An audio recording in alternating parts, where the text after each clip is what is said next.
இட்லி மாவு தீர்ந்துட்டாலே கிச்சனில் போய் நின்றுட்டு பிரேக்ஃபாஸ்ட்க்கோ டின்னருக்கோ நம்ம என்ன செய்யலாம்னு யோசிக்கிறதே பெரும்பாலான லேடிஸோட பெரிய பிரச்சனைங்க. அதுக்கு நீங்கள் இந்த மாதிரி ஒரு ப்ரீமிக்ஸ் செஞ்சு வச்சிங்கன்னா ரொம்பவே ஈஸியாக உங்கள் கிச்சனில் உங்களுக்கு டைமும் சேவ் ஆகிடும், ஈஸியாக வேலையும் முடிஞ்சுங்க. இதுக்கு நீங்கள் 1 கப் பாசிப்பருப்பு எடுத்திங்கன்னா அதில் 1/4 கப்பு இட்லி அரிசி எடுத்துக்கோங்க.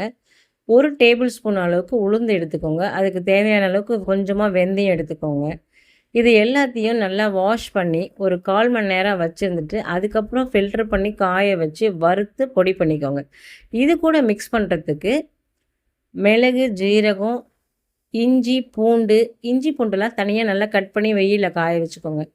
காஞ்ச மிளகா இது எல்லாத்தையும் பெருங்காயத்தூள், கருவேப்பிலை இது எல்லாத்தையும் வறுத்து தனியாக பவுடர் பண்ணி அரைச்சி இதை நீங்கள் மிக்ஸ் பண்ணிக்கோங்க. இல்லை மிக்சியில் அரைக்கிறதா எல்லாத்தையும் ஒன்றா சேர்த்து போட்டு அரைச்சிக்கலாம்.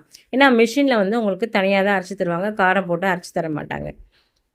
நீங்கள் இந்த மாதிரி பிளெயின் தோசையாகவும் ஊற்றிக்கலாம். இல்லை இந்த மாதிரி குழந்தைங்களுக்கு கொடுக்குறீங்கன்னா இந்த மாதிரி ப்ரோட்டீன் ரிச்சாக கொடுக்கறதுக்கு பன்னீர், துருவின பன்னீர், கேப்சிகம், கொத்தமல்லி, ஆனியன் இது எல்லாத்தையும் நல்லா மிக்ஸ் பண்ணி உங்களுக்கு காரம் வேணும்னா கொஞ்சமாக காரம், உப்பு சேர்த்துக்கோங்க. இல்லைனா மிளகு சேர்த்து சாட் மசாலா இந்த மாதிரி எது சேர்த்து வேணாலும் நீங்கள் ஊற்றிக்கலாம்.